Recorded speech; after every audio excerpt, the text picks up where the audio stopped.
नमस्कार, स्वागत है आपका इंडिया वॉइस पर। मैं हूं आपके साथ स्वीटी दीक्षित। रुक करेंगे खबरों की ओर। दिल्ली के मुख्यमंत्री अरविंद केजरीवाल ने शुक्रवार को दिल्ली के लिए विंटर एक्शन प्लान का ऐलान कर दिया है। सर्दियों में होने वाले प्रदूषण को कम रखने के लिए सरकार ने 15 पॉइंट्स का एक्शन प्लान जारी किया है। इसके तहत कई नियम बनाए गए हैं। सर्वाधिक प्रदूषण वाले 13 हॉटस्पॉट की पहचान की गई है, तो खुले में कूड़े जलाने पर रोक और पटाखों पर बैन जैसे कदम उठाई गई है। पराली के लिए बायो डिकम्पोजर का इस्तेमाल किया जाएगा। पिछले साल पंजाब का डेटा ये दिखाता है कि 6-7 महीने में जो भी स्टेप्स लिए गए थे उससे 30% उसके पहले साल के मुकाबले 30% पराली कम जली थी। ये सरकारी आंकड़े बताते हैं। इस साल भगवंत मान सरकार ने कई सारे स्टेप्स उठाए हैं। एक है डाइवर्सिफिकेशन ऑफ क्रॉप्स, कि आप चावल की जगह दूसरी क्रॉप उगाइए, उससे पानी भी बचेगा पंजाब का और उससे स्टबल बर्निंग भी वो होगी।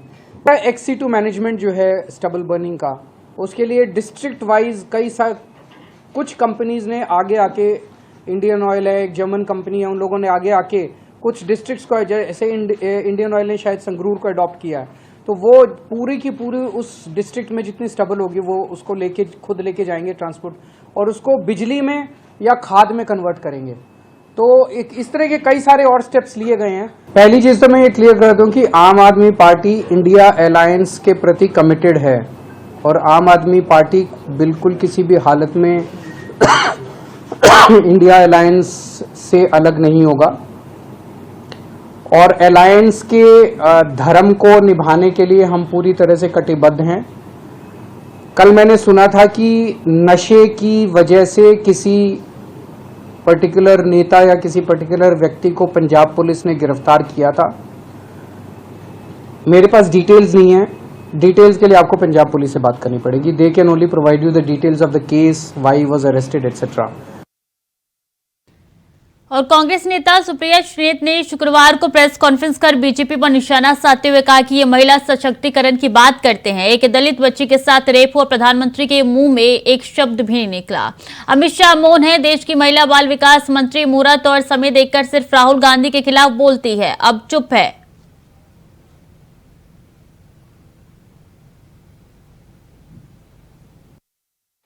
एक दलित बच्ची के साथ दुष्कर्म हुआ, उसकी लीपापोती करने की कोशिश करी गई, उसको यूपी का बताने की कोशिश करी गई, उसको भिखारी और विक्षुब्ध बताने की कोशिश की गई।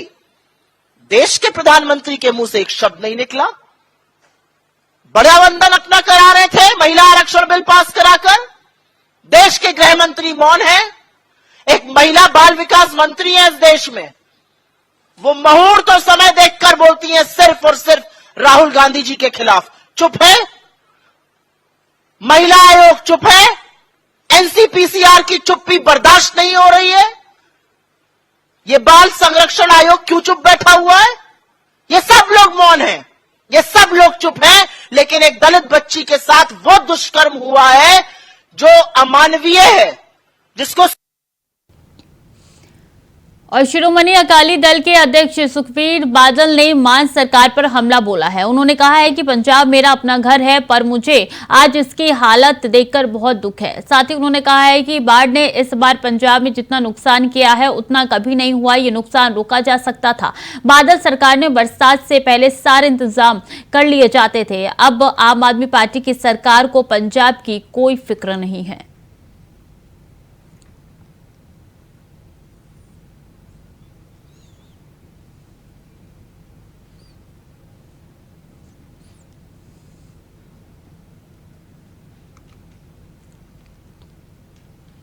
और झारखंड में संकल्प यात्रा के छठे चरण के दौरान चंदन कियारी विधानसभा में भारतीय जनता पार्टी के प्रदेश अध्यक्ष एवं पूर्व मुख्यमंत्री बाबूलाल मरांडी ने हेमंत सरकार पर जमकर हमला बोला एवं भ्रष्टाचार मुक्त, अपराध मुक्त शासन के लिए भाजपा की सरकार बनाने का आह्वान किया। जनसभा को संबोधित करते हुए मरांडी ने कहा कि केंद्र सरकार गांव गरीब किसानों के प्रति समर्पित है। प्रधानमंत्री मोदी गरीब घर से आते हैं, इसलिए वो गरीबों की चिंता करते हैं। उन्होंने प्रधानमंत्री बनते ही अपने कार्यकाल का पहला कार्य बहनों के लिए इज्जत घर शौचालय का निर्माण करवाया। तो बाबूलाल मरांडी ने जमकर विपक्ष पर है वो और सत्ता पक्ष पर निशाना साधा। उन्होंने राशन कार्ड को लेकर भी कई अहम बातें कही। उन्होंने प्रधानमंत्री के बारे में कहा कि गरीब घर से आते हैं, प्रधानमंत्री बने इसलिए सबसे पहला कार्य उनकी बहनों के प्रति होता है। शौचालय बनाई जा रही है, इज्जत दिया जा रहा है और जो भी ऐसे कार्य है जो बहनों की हित में की जाए वो लगातार वो कर रहे हैं और आगे भी इसी तरीके से करते रहेंगे। लेकिन जो सरकार है इस वक्त वो गरीब को, दलितों को भूख से मारने की अब कोशिश कर रही है, इसलिए राशन कार्ड वितरण में इतनी ज्यादा जमाखोरी हो रही है।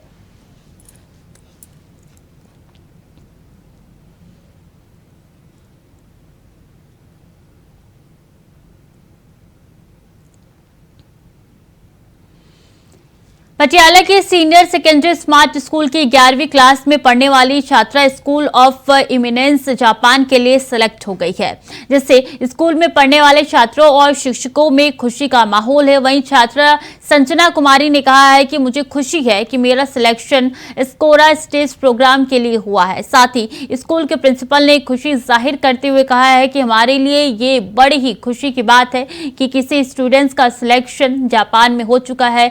सिलेक्शन स्कोरा स्टेज प्रोग्राम में हुआ है, जिसको लेकर प्रिंसिपल ने भी खुशी जाहिर की है।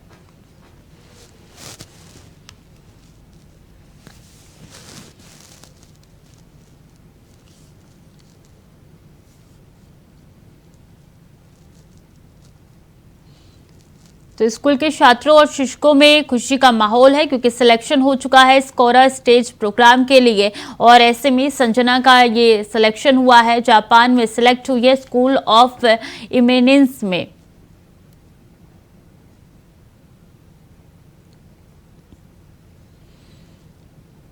शुक्रवार को सुबह 4 हाथियों का झुंड जंगल से भटकते हुए बोकारो धर्मल के सीसीएल गोविंदपुरी कॉलोनी में प्रवेश कर गया, जिस दौरान 4 क्वार्टर की खिड़की और दरवाजे क्षतिग्रस्त हो गए। इस दौरान लोगों में भी दहशत का माहौल है। गनीमत ये रही कि इस दौरान कोई जान माल का नुकसान नहीं हुआ है।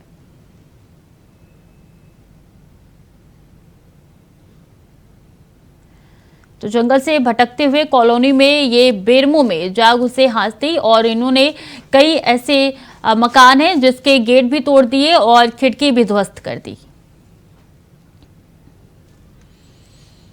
तो देश के प्रधानमंत्री नरेंद्र मोदी 2 अक्टूबर को चित्तौड़गढ़ जिले के प्रख्यात कृष्ण नाम से सांवरिया जी मंदिर में दर्शन और यहां एक सभा के आयोजन के लिए चित्तौड़गढ़ आएंगे, जिसके लिए सभी तैयारी की जा चुकी है। इस दौरान सभी सुरक्षा एजेंसियां सतर्क हो गई है। तैयारी अभी से शुरू हो चुकी है और यहाँ पे लगातार वहां के बड़े अफसरों द्वारा भी जायजा लिया जा रहा है कि किसी तरीके की कोई कमी तो इसमें देखने को नहीं मिल रही है। तो 2 अक्टूबर का ये दौरा काफी अहम माना जा रहा है चित्तौड़गढ़ का।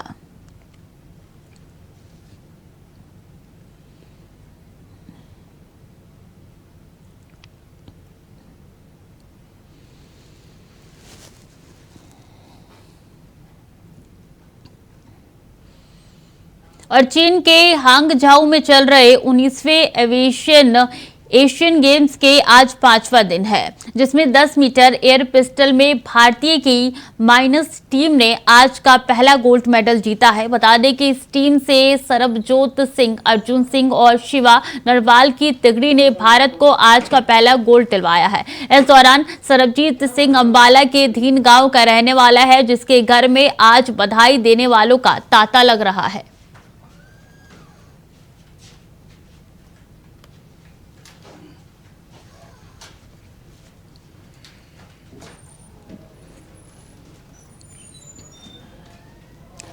तो एशियन गेम्स में भारत अपना परचम लगातार लहरा रहा है और बता दें कि इस टीम में सरबजीत सिंह, अर्जुन सिंह और शिवा नरवाल की तिगड़ी ने भारत में आज पहला गोल्ड दिलाया है। इस दौरान सरबजोत सिंह अंबाला के धीन गांव का रहने वाला है, जिसके घर में आज बधाइयों का तांता लगा है। हर कोई बधाई देने के लिए वहां पहुंच रहा है।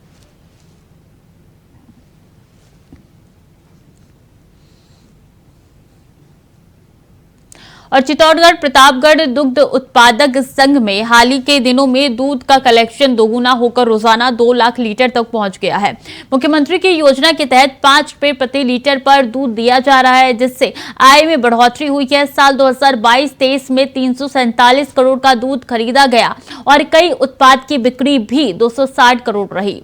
बीते कई सालों की बात की जाए तो चित्तौड़गढ़ डेयरी ने 58,50,000 का लाभ कमाया है और ये बात चित्तौड़गढ़ डेयरी के चेयरमैन बद्री जगपुरा ने शुक्रवार को कही है। चित्तौड़गढ़ डेयरी कार्यालय में उन्होंने बताया कि शनिवार को चित्तौड़गढ़ डेयरी की 11वीं आम सभा होने वाली है, जिसके आयोजन को लेकर तैयारियां की जा रही है। इसमें कई मुद्दे पर चर्चा भी हो रही है।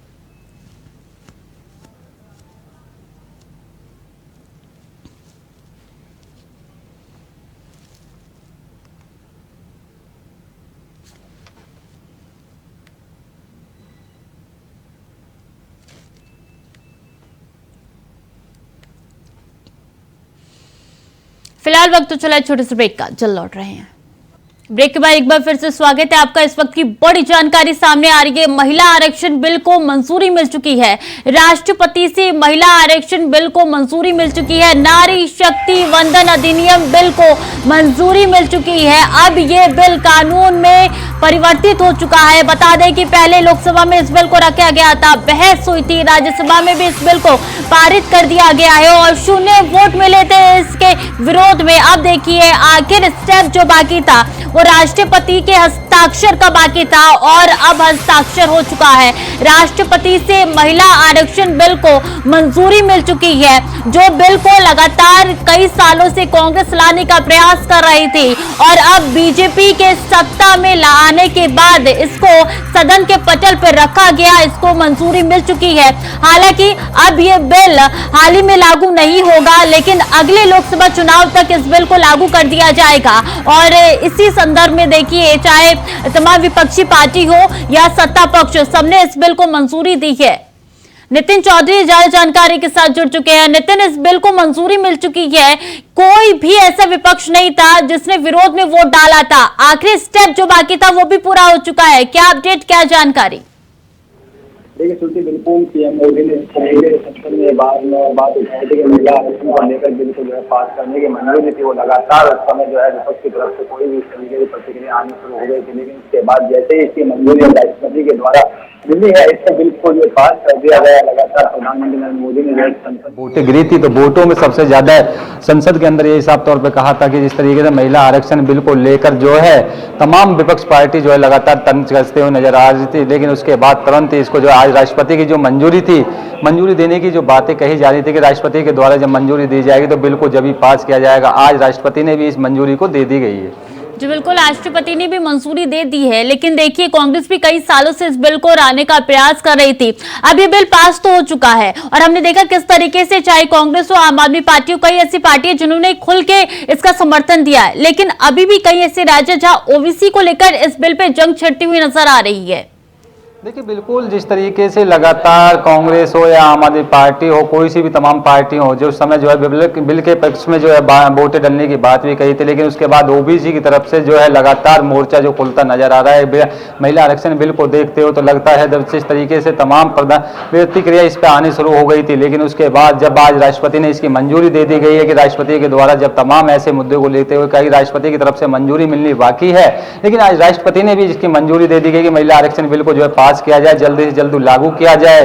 तो उसको देखना अब यही होगा कि जिस तरीके से जो ओबीसी है, ओबीसी कहीं ना कहीं विपक्ष से पूरी तरीके से हमला करता हुआ नजर आ सकता है। इससे देखिए 2 चीजें निकल के सामने आ रही है। पहला, लोगों द्वारा ये भी कहा जा रहा है कि भाजपा अपने वोट बैंक के लिए ये विशेष सत्र बुला के उन्होंने ये महिला आरक्षण बिल को पारित करवाया है। दूसरा, ये भी कहा जा रहा है कि इसको 2014 के लिहाज से काफी अहम माना जा रहा है। ओबीसी के वोटर्स भी घट सकते हैं और 2019 से पहले, माफ कीजिएगा, 2029 से पहले तो लागू करने का कोई मतलब ही नहीं बनता है इसका। देखिए बिल्कुल जिस तरीके से सदन को जो बुलाया गया था, सदन में सबसे साफ तौर पर यही कहा जा रहा था कि जो महिला आरक्षण बिल को लेकर के महिला आरक्षण जो बिल है उस पर जो है मोहर लगेगी। लेकिन उसके बाद बात की जाए तो और तमाम ऐसे मुद्दे थे उस समय जो 2024 की जो बात की जाए कि चुनाव भारतीय जनता पार्टी पहले भी तमाम ऐसी पार्टी थी कि भारतीय जनता पार्टी 2024 को वोटों को लुभाने के लिए कार्य करेगी। लेकिन लगातार इस तरीके की घटनाएं जब सामने आती थी कि आखिरकार विपक्ष की तरफ से भी प्रतिक्रिया आती थी कि भारतीय जनता पार्टी सिर्फ वोटों को लुभाने का कार्य करती है और महिला जो आरक्षण बिल पास करने की बात कही जा रही थी तो कहा जा रहा था कि उस समय भी कि आखिरकार जिस पे जो है वोटों को लुभाने का काम करिए महिला आरक्षण बिल को लेकर और जो ओबीसी वोट बैंक है उसे लुभाने का कार्य जो है लगातार कर रही है। लेकिन अब देखना यही होगा कि जिस तरीके से आज बिल को मंजूरी पास कर दी गई राष्ट्रपति के द्वारा, तो अब इस पे देखना होगा कि भारतीय जनता पार्टी को कितना इसमें फायदा मिलने की बात हो सकती है। जी बिल्कुल, किसी भी बिल को पारित करने के लिए 3 स्टेप होते हैं और आज तीसरा स्टेप भी ये महिला आरक्षण बिल के लिए पूरा हो चुका है। बहुत बहुत शुक्रिया नितिन आपका तमाम जानकारियों के लिए। तो देखिए महिला आरक्षण बिल को मंजूरी मिल चुकी है और ये बिल काफी महत्वपूर्ण मानी जा रही है, ना सिर्फ महिलाओं के लिए बल्कि उनके सशक्तिकरण के लिए। हमने देखा था किस तरीके से पीएम का भी अभिवादन तमाम महिलाओं ने जताया था और जाहिर किया था। चाहे जब महिला आरक्षण बिल को मंजूरी मिली उसके बाद से जिन जिन राज्यों में पीएम गए थे उन राज्यों में महिलाओं द्वारा ही कमान संभाली गई थी और वो ये बताते थे कि बीजेपी के द्वारा कि महिला हमारे लिए सर्वोपरि है। इसको लेके कई ऐसी पार्टियां जिन्होंने मंजूरी दे दी थी। लोकसभा की बात की जाए तो महज 2 वोट ऐसे थे जो कि विपक्ष में पड़े थे, जिसमें से पहला वोट AIMIM के प्रमुख का था और दूसरा वोट जो है उन्हीं के पार्टी के थे। और अब देखिए राज्यसभा की बात की जाए तो राज्यसभा में जान के हैरानी होगी कि एक भी वोट विपक्ष का नहीं पड़ा था, यानी कि इसके अपोजिशन में एक भी वोट नहीं पड़ा था। सिर्फ लोकसभा में 2 वोट जो थे इसके विरोध में पड़े थे, यानी कि लोकसभा से तो पारित हुआ ही था, राज्यसभा से भी पूरी तरीके से ये पारित हो चुका। और जो लास्ट स्टेप, किसी भी बिल को पारित करने के लिए 3 स्टेप होते हैं। पहले लोकसभा के पटल पे रखा जाता है, राज्यसभा के पटल पे रखा जाता है और फिर लास्ट में राष्ट्रपति के हस्ताक्षर होते हैं। 3 स्टेप पूरे हो चुके हैं, अब बिल को मंजूरी मिल चुकी है पूरी तरीके से और बिल अब कानून बन चुका है।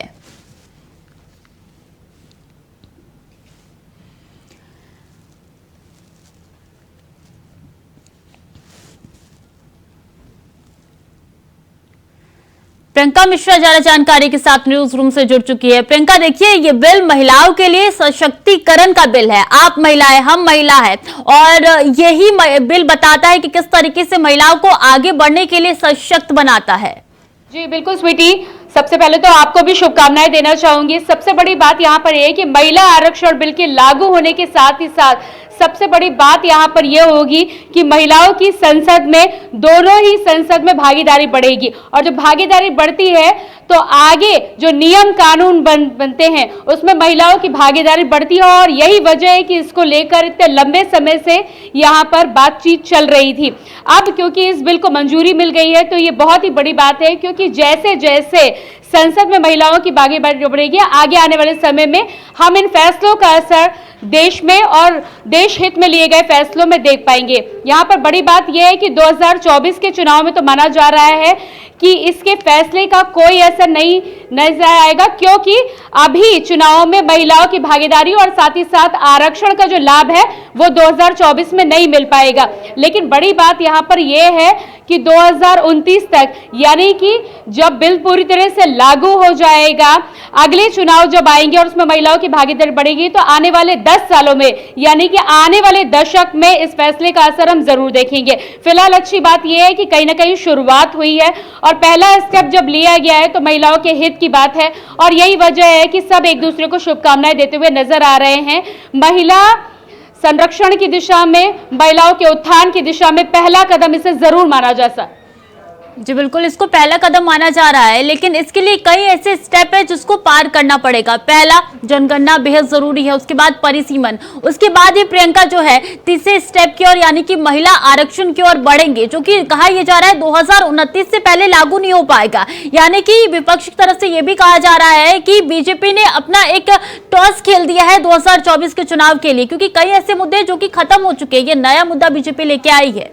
जी बिल्कुल, तो 2024 के लिए यहाँ पर सीधी सी बात है, भारतीय जनता पार्टी की तरफ से ये मुद्दा जरूर आ गया है, लेकिन यहाँ पर बड़ी बात ये है कि भारतीय जनता पार्टी ने अपना काम कर दिया है और पूरी उम्मीद यहाँ पर जताई ये जा रही है कि भारतीय जनता पार्टी को इसका लाभ जरूर मिल जाएगा, क्योंकि ये जो टेक्निकल बातें हैं, ये आम जनता की हम बात करें तो हम जिस तरह से समझा रहे हैं, समझाने की कोशिश जरूर करेंगे, लेकिन जब वोटों की बात आती है तो महिलाओं को ये समझ में आएगा कि सरकार ने महिलाओं के लिए कुछ बेहतर किया है, उसका लाभ उन्हें जरूर मिलेगा। हालांकि टेक्निकलिटी में यदि हम जाएं तो कहीं ना कहीं 2029 में यानी कि परिसीमन से पहले, यानी कि सेंसस से पहले इसका लाभ मिलता हुआ नजर नहीं आ रहा है। इसके लिए कई स्टेप अभी पार करेंगे, उसके बाद ही सही मायनों में कहा जा सकता है कि इसका लाभ देश की महिलाओं को मिलेगा।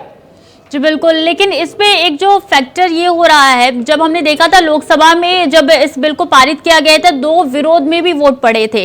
ओबीसी को लेकर, मुस्लिम महिलाओं के आरक्षण को लेकर भी लगातार मांग उठ रही है, तो क्या ओबीसी की वोट 2024 में प्रियंका घट सकते हैं?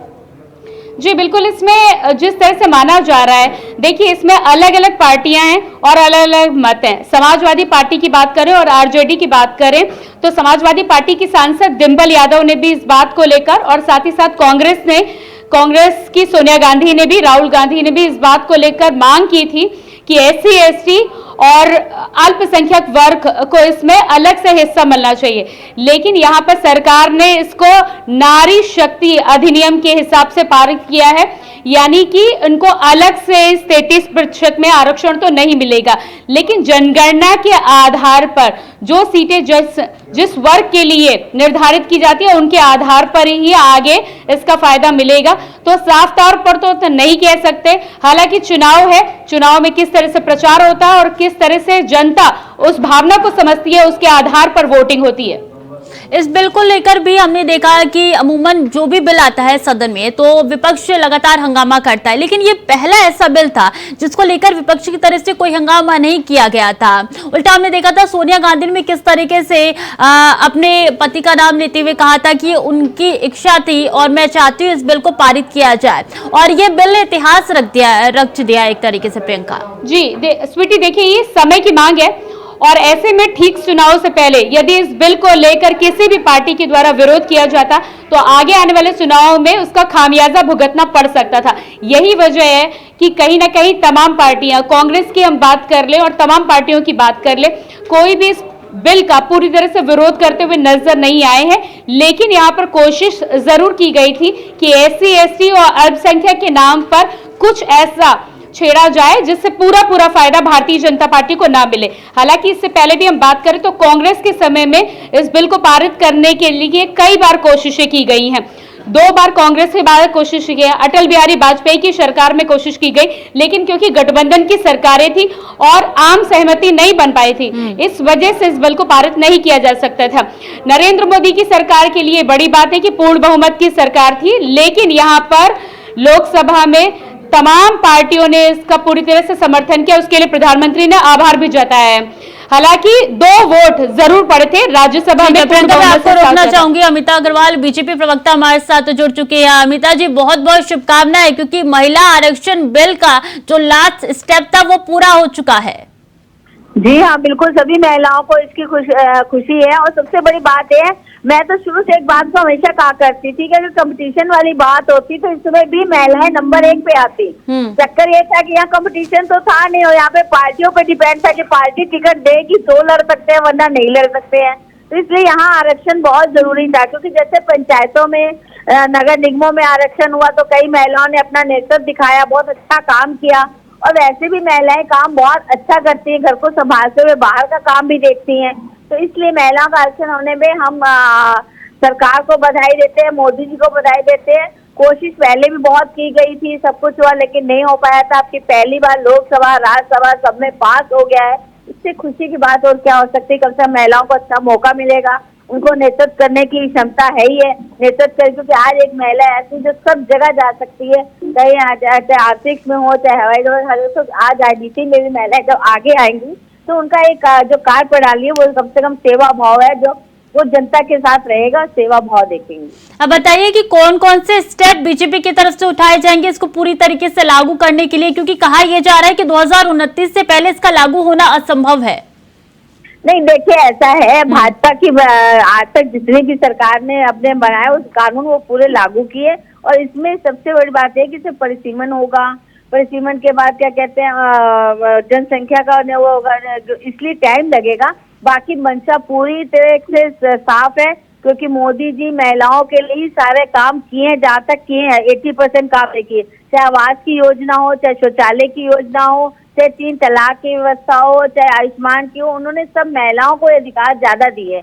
इसलिए महिलाओं को विश्वास है, पूरी तरीके से विश्वास है कि ये सरकार बहुत जल्द आरक्षण को पारित करके लागू करेगी, क्योंकि इसमें थोड़ा सा उसके प्रोसीजर में समय लग सकता है। बाकी और अब ये कानून जो है उसका रूप ले लिया है बिल ने। बहुत बहुत शुक्रिया अनीता जी आपका हमारे साथ जुड़ने के लिए। प्रियंका आपका भी बहुत बहुत धन्यवाद हमारे साथ जुड़ने के लिए, तमाम जानकारी साझा करने के लिए। तो अब बिल जो है वो कानून का रूप ले चुका है, आखिरी कदम जो था वो पूरा हो चुका है और इसलिए अब ये काफी अच्छा क्षण है, अच्छा पल है जो कि पूरे देश के लिए गौरवान्वित करता है। तो फिलहाल के लिए बुलेटिन में इतना ही, खबरें लगातार जारी है, देखते रहिए इंडिया वॉइस।